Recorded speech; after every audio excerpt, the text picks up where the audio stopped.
દિવસને માટે કારણ કે આજનો દિવસ એ બહુ અદ્ભુત છે. નવેમ્બર મહિનાનો છેલ્લો દિવસ અને છેલ્લો રવિવાર આવતીકાલથી શરૂ થઈ રહ્યો છે. શું એટલે નાતાલનું પર્વ. બરાબર. ભારત દેશમાં ફક્ત ડિસેમ્બર જ છે, પણ યુરોપની કન્ટ્રીમાં નવેમ્બરથી સ્ટાર્ટ થઈ જાય. અને એ બધી જ ખુશી જે છે એ કેવળ ને કેવળ જીવનનો સ્વામી, દુનિયાનો તારણહાર, ઉદ્ધારનાર પ્રભુ ઈસુ ખ્રિસ્તનો જન્મ આ પૃથ્વી પર થાય અને એની જે ખુશી સ્વર્ગમાં દૂતોએ જાહેર કરી, પ્રગટ કરી આજનું વચન પ્રમાણે, એ આનંદ આપણે એકબીજાની સાથે વહેંચીએ છીએ. એ ખુશી, એ સુવાર્તા, ઈશ્વરના આનંદને, એના પ્રેમને આપણે એકબીજાની સાથે વહેંચીએ છીએ. અને માટે આ જે પર્વ છે એ આનંદ અને ખુશીનું પર્વ છે. પરંતુ આ ડિસેમ્બરને CNI ગુંડેચા કેન્દ્ર તરીકે દર વર્ષે આપણે એક સ્લોગન, એક હેતુ ડિસેમ્બર મહિનાનો રાખીએ છીએ. આ વર્ષનો જે ડિસેમ્બર મહિનો છે આપણે અર્પણનો મહિનો તરીકે ઉજવવા માંગીએ છીએ. દુનિયાના બનાવનાર, બ્રહ્માંડનો સર્જનહાર કરનાર એવા ઈશ્વર પિતાએ પોતાના દીકરાનું અર્પણ કર્યું આ જગતને માટે. યુહાન 3:16 પ્રમાણે લખ્યું છે કે આપી દીધો, અર્પણ કરી દીધું. જો ઈશ્વર અર્પણ કરી શકતા હોય તો હું ને તમે પણ અર્પણ કરી શકીએ છીએ. ઈશ્વરના માટે, પ્રભુના કાર્યને માટે, પ્રભુના મહિમાને માટે. રોમનોનું પત્ર એવું કહે છે કે તમે તમારા શરીરનું જીવતું, પવિત્ર, શુદ્ધ તથા દેવને પસંદ પડે એવું અર્પણ કરો. અને એ કેવી સેવા છે? બુદ્ધિપૂર્વકની સેવા છે. અને જ્યારે ઈશ્વરને કંઈક આપણે અર્પણ કરીએ છીએ ત્યારે એ અર્પણ એ બહુ મહાન સ્વરૂપ ધારણ કરે છે. એક જુવાન દીકરાએ પોતાનું ટિફિન પ્રભુને અર્પણ કર્યું, આપી દીધું. એનું પરિણામ શું આવ્યું? એ જુવાન દીકરાના મમ્મીએ જે ટેસ્ટ બનાવ્યો ને, જે ફિશ બનાવી ને, એનો સ્વાદ એ 5 થી 10,000 લોકોએ ચાખ્યો. હાલેલુયા. જેણે જેણે આપી દીધું છે, અર્પણ કરી દીધું છે, એનું જીવન ધન્ય થઈ ગયું છે. એનું નામ કેવળ પવિત્ર શાસ્ત્ર બાઇબલમાં જ નહીં, જીવનના પુસ્તકમાં પણ લખાઈ ગયું છે. અને માટે આ મહિનો આપણે અર્પણનો મહિનો તરીકે ઉજવવા જઈ રહ્યા છે. અને આજના વચનો પ્રમાણે એ બાબતો આજે આપણે શીખવાના છે. ત્યારે આવો આપણે પ્રભુની પાસે સહાયતા માંગીએ, પ્રાર્થનામાં જોડાઈએ, પ્રાર્થનામાં નમીએ. પર્વ અને આજથી આપણે નાતાલની શરૂઆત પણ કરી રહ્યા છે.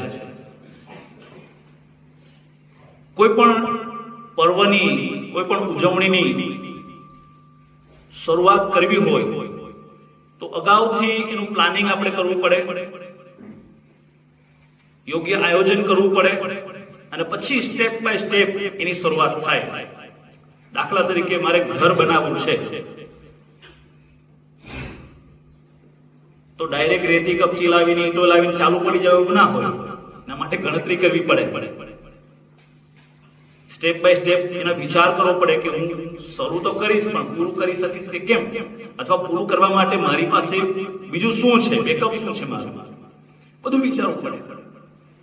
તો તહેવાર જે આપણે ઉજવીએ છીએ, જો કે નાતાલ એ તહેવાર નથી, એ પર્વ છે. કારણ કે એમાં હેતુ સમાયેલો છે.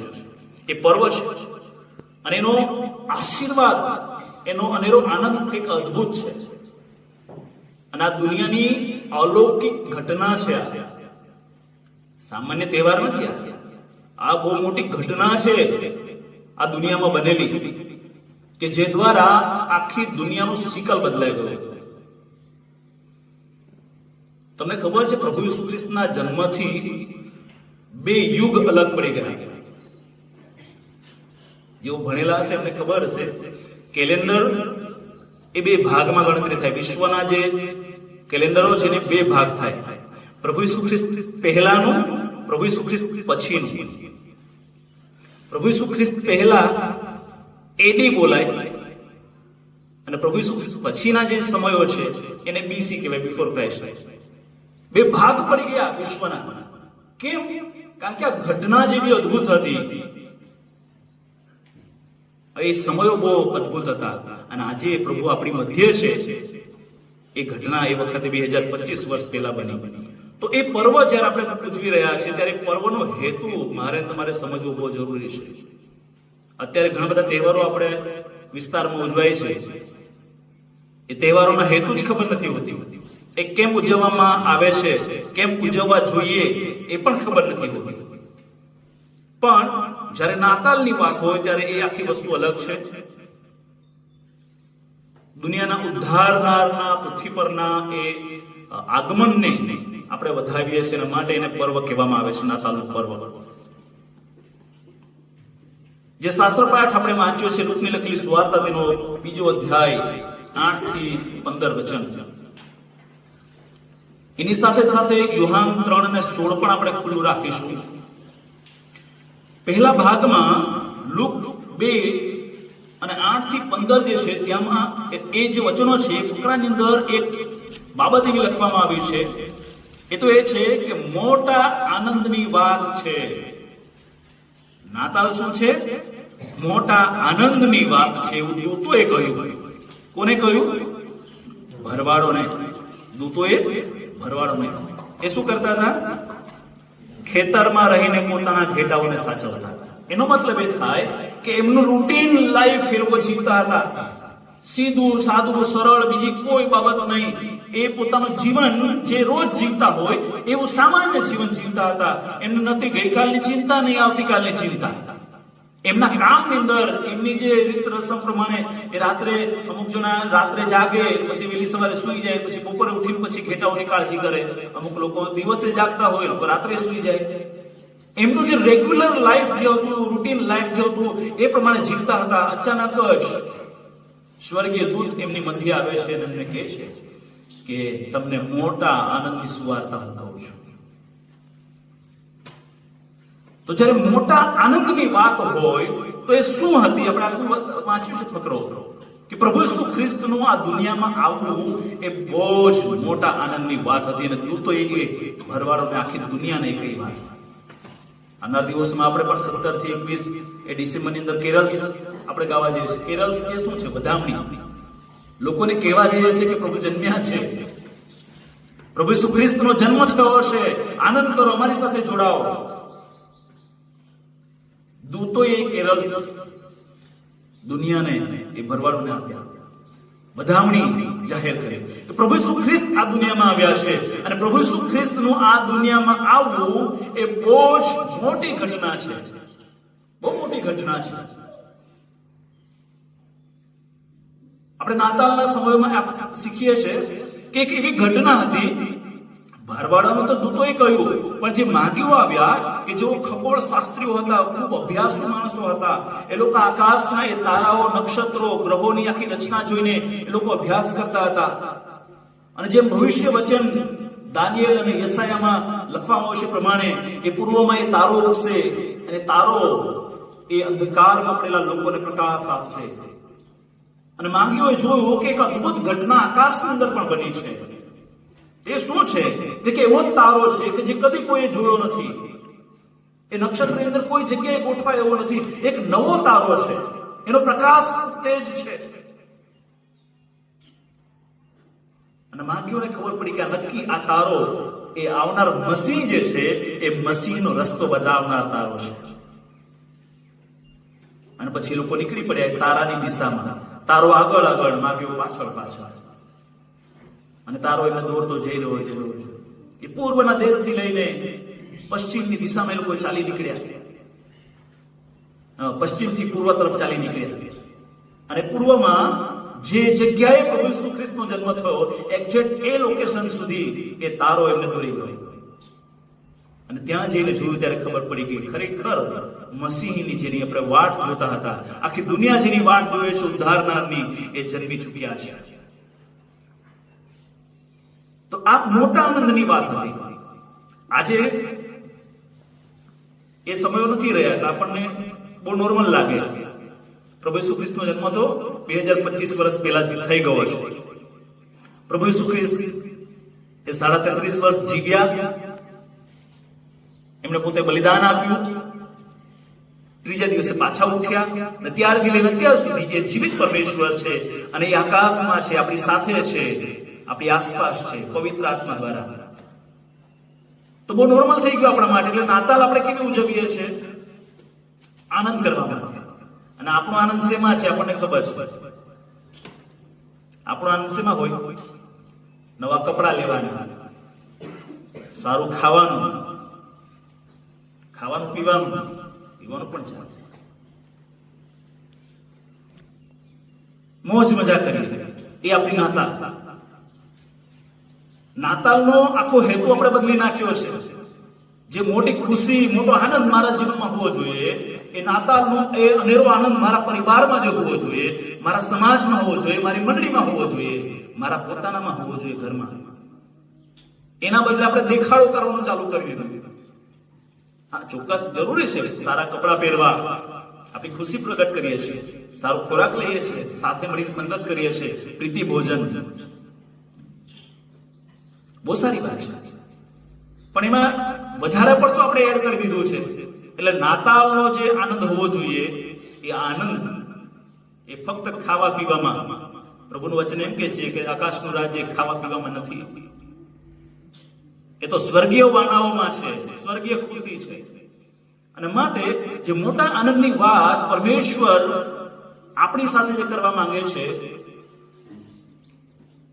એ તો શું તમારા હૃદયમાં, તમારા જીવનમાં, તમારા ઘર પરિવારમાં પ્રભુ ઈસુ ખ્રિસ્ત છે કે કેમ, એ ચેક કરવાનો પર્વ છે.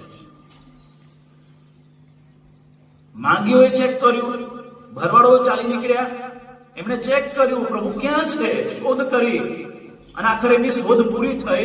એ ગભાણની અંદર પ્રભુ ઈસુ ખ્રિસ્ત એ બાળ ઈસુને જ્યારે જોયું ત્યારે એમની શોધ પૂરી થઈ. અને પૂરી થયા બાદ શું કર્યું? એ માગીઓએ અને આ ભરવાડોએ એ અર્પણ રજૂ કર્યા. કેમ? કારણ કે એમની શોધ પૂરી થઈ. એમણે જોયું કે ખરેખર પ્રભુ છે. મારે ને તમારે એ મોટા આનંદની વાતની તપાસ કરવાની છે કે ખરેખર એ મોટી આનંદની વાત એટલે કે ઈસુ ખ્રિસ્તનો જન્મ એ મારા હૃદયમાં, મારા જીવનમાં છે કે કેમ?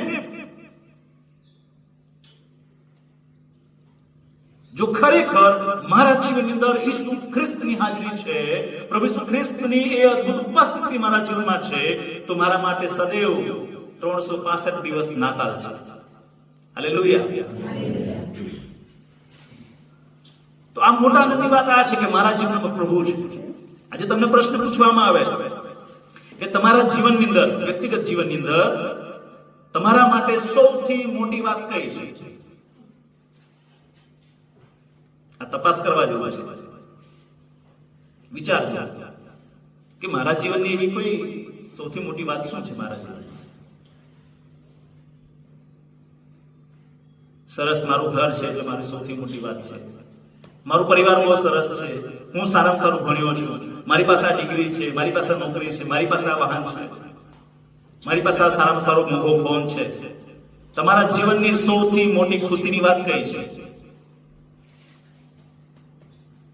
દૂતો એવું કહ્યું કે દુનિયાની સૌથી મોટી ખુશીની વાત હું તમને કરવા જઈ રહ્યો છું, અને તો એ છે કે પ્રભુ ઈસુ ખ્રિસ્તનો જન્મ એ દુનિયાની સૌથી મોટી ખુશી છે, સૌથી મોટી વાત છે. અને માટે કહું છું કે મોટા આનંદની સુવાર્તા હું તમને કહું છું. નાના સુવાર્તાની કે નાની વાત નથી આ. તો વ્યક્તિગત જીવનમાં પણ એ બાબત આપણામાં હોવી જોઈએ, એવું પ્રભુ આજે આપણે આગળ કહી રહ્યા છે. જ્યારે કઈ પણ વસ્તુની અર્પણ કરવાની વાત હોય તો એ પહેલા એ વસ્તુની ચેક કરવી પડે. ઘણી બધી વખત આપણે કોઈકને આપવાની વસ્તુ હોય ને, તો આપણું સંકુચિત મન છે, સ્વાર્થી હોય, એટલે બે વસ્તુ હોય એમાંથી એક વસ્તુ કોઈકને આપવાની હોય તો આપણે શું કરીએ? સારું હોય આપીએ કે આપણી પાસે રાખે?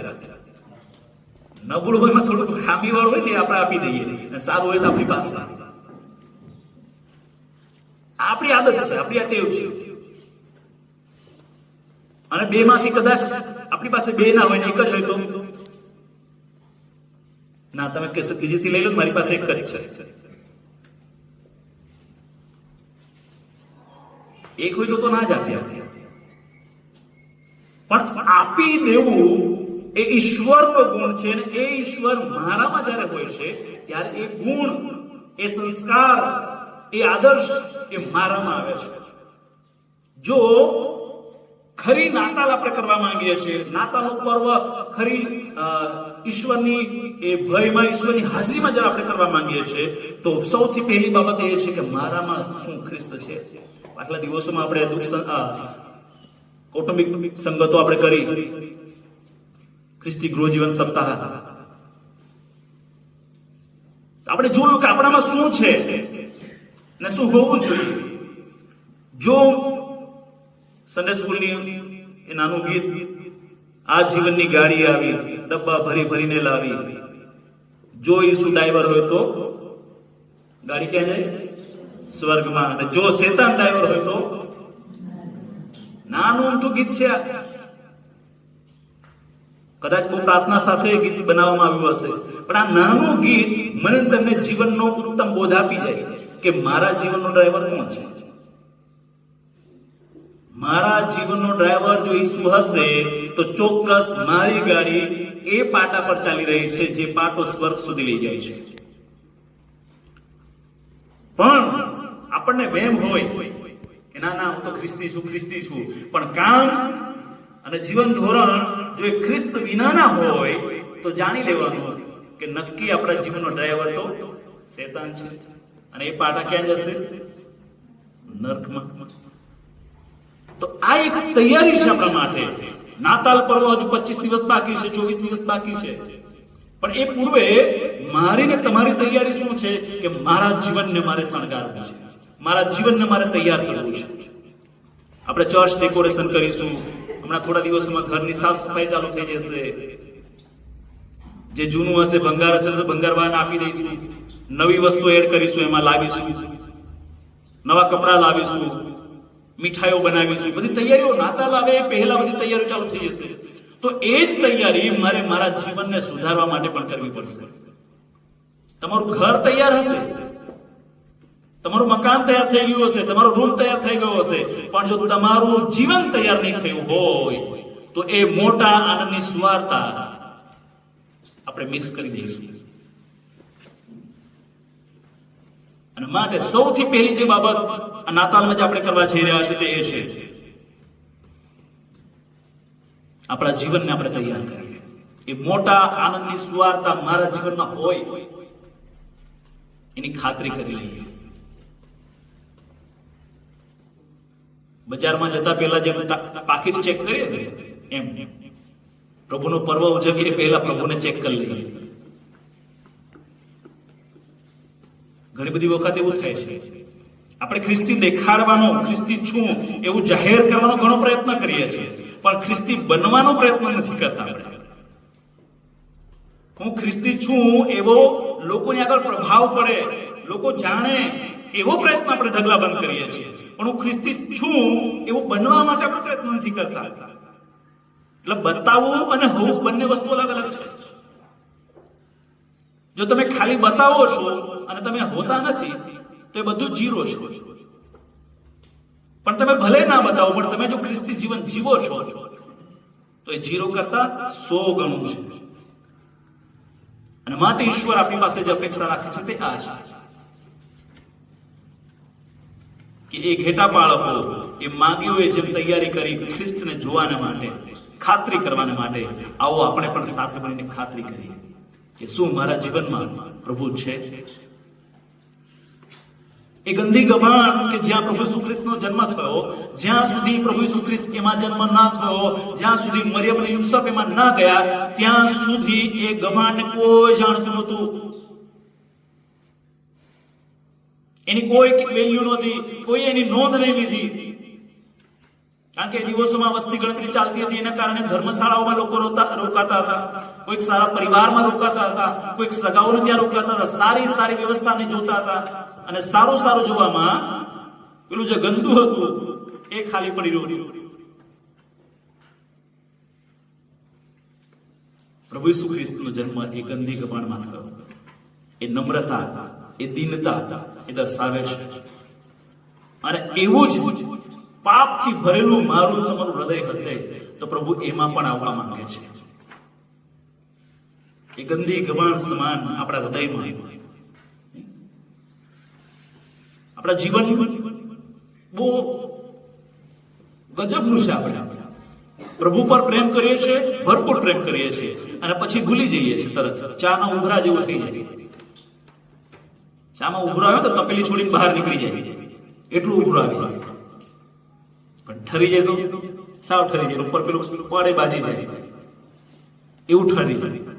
આપણો વિશ્વાસ એવો ગજબનો છે. ઉભરાઈ જાય તો ઉભરાઈ જઈએ, નહીં તો પછી સાવ ઠરી જઈએ. પ્રભુ એવું ચાહે છે કે એવા ઠરી ગયેલા, કોઈએ ધ્યાન ના આપ્યું હોય એવા જીવન કદાચ થઈ ગયા હોય. આપણા જીવનની અંદર હજારો બધા લાખો પાપો હોય, પ્રભુને તો શું લોકોને ના ગમે એવું જીવન હોય, તો છતાં પ્રભુ એમ કહે છે કે હું ત્યાં આવવા માંગુ છું. હું એ ગંદી ગબાણ ભલે હશે એમાં હું જન્મ લેવા માંગુ છું, હું એમાં આવવા માંગુ છું. અને માટે પ્રભુએ પ્રતિકરણ 3:20 પ્રમાણે, જુઓ હું દરવાજો ઠોકું છું, જો કોઈ મારો અવાજ સાંભળશે, જો કોઈ મારી વાણી સાંભળશે અને દરવાજો ખોલશે તો હું એની સાથે અંદર માહે આવીશ, તે મારી સાથે ને હું તેની સાથે જમીશ. આ બહુ જ મોટું ઇન્વિટેશન છે. એ મારા તમારા માટે છે, દુનિયાના તમામ લોકોના માટે છે. પ્રભુનું ઇન્વિટેશન છે કે આપણે તૈયારી કરીએ આપણા જીવનના માટે. બીજી જે બાબત યુહાન 3:16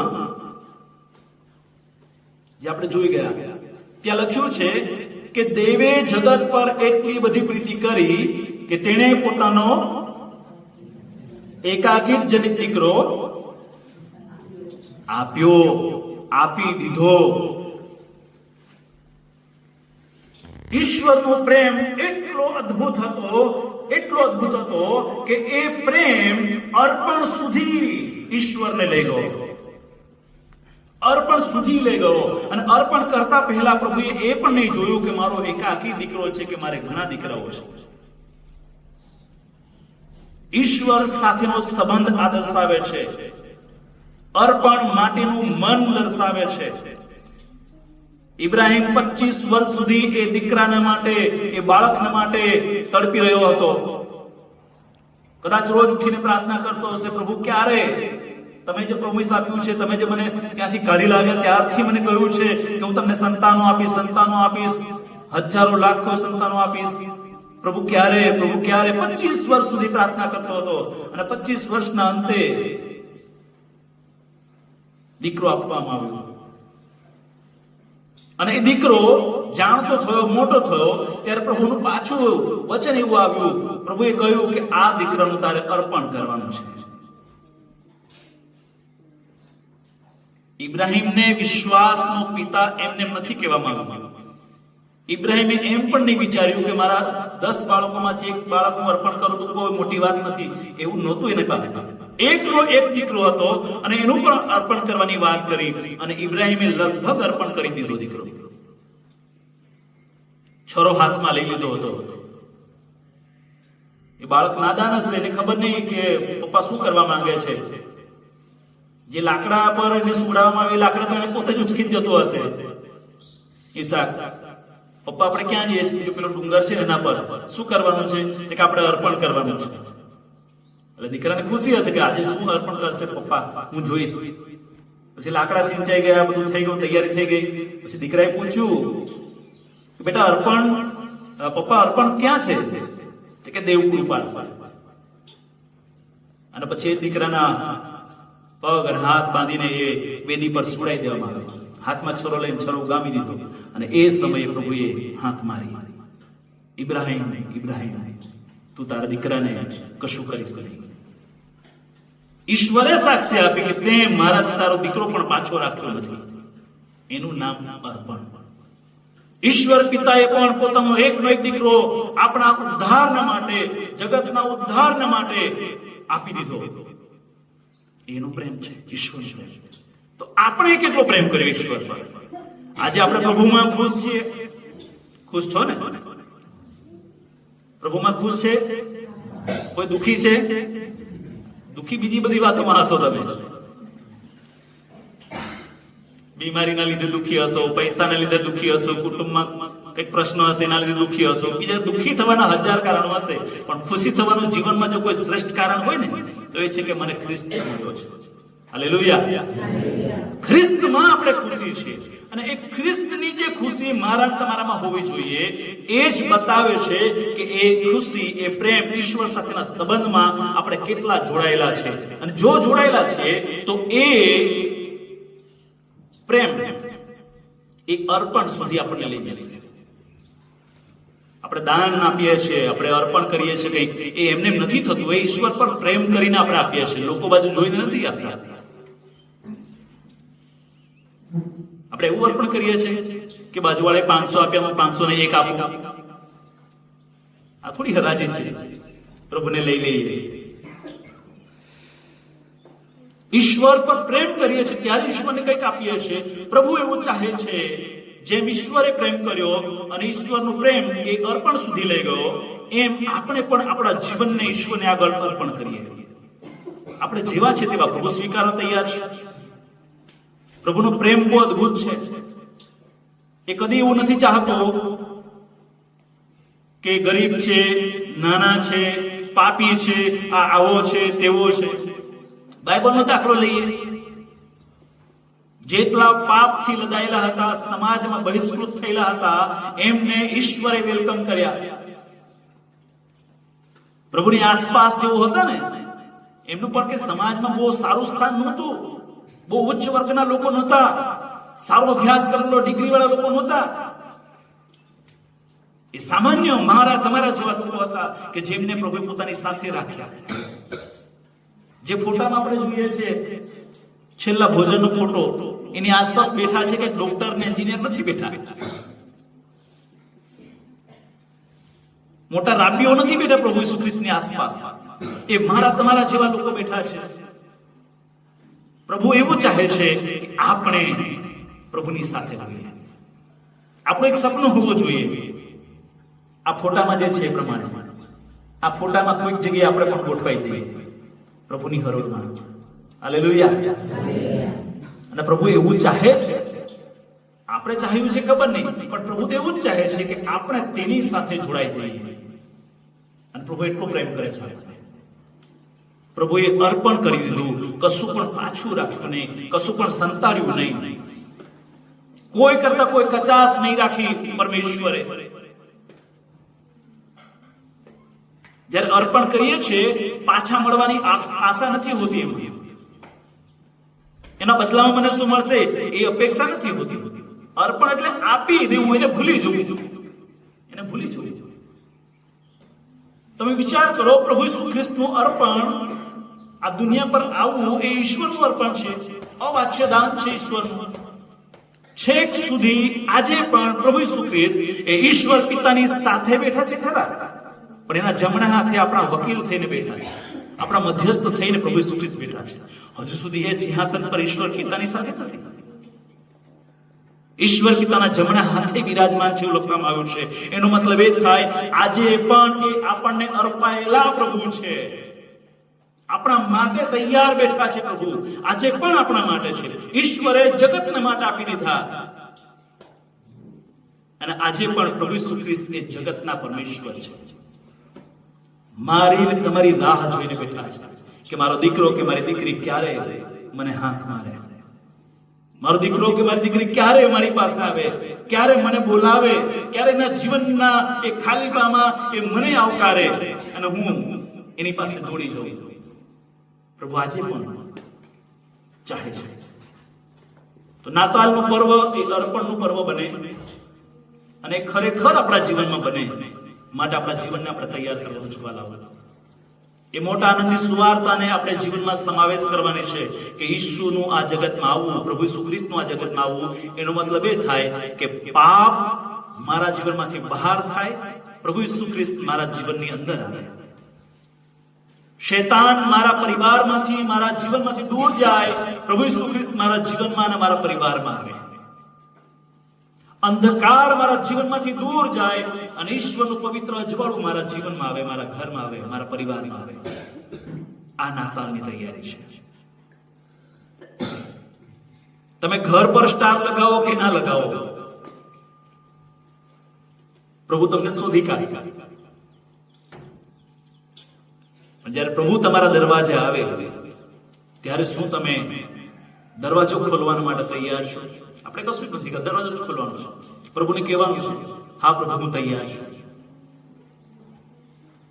હા પ્રભુ હું તૈયાર છું. માટે જેમ ઈશ્વરે આપણને શીખવ્યું છે એમ આપણે પણ આ નાતાલે પ્રભુને આપણું જીવન અર્પણ કરવા માંગીએ છીએ. અર્પણ કરાયેલું જીવન આપણે જીવવા માંગીએ છીએ અને માટે પ્રભુ આપણને સર્વને ખૂબ સહાય કરે, તેની દોરવણી, માર્ગદર્શન, સામર્થ્ય આપે. એ જ મારી પ્રાર્થના. આવો આપણે ટૂંકી પ્રાર્થનામાં જોડાય. પ્રાર્થના.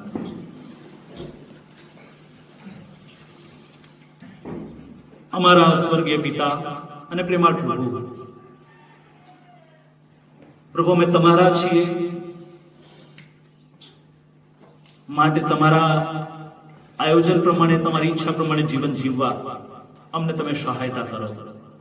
અમે નબળા છીએ, અધૂરા છીએ, પણ પ્રભુ તમે અમને ભરપૂર કરો. તમે કહ્યું છે કે જગતના અંત સુધી હું તમારી સાથે છું. પ્રભુ અમે આજની ચિંતા કરીએ છીએ, આજના માટે પ્રભુ અમે પ્રશ્નો ઉભા કરીએ છીએ.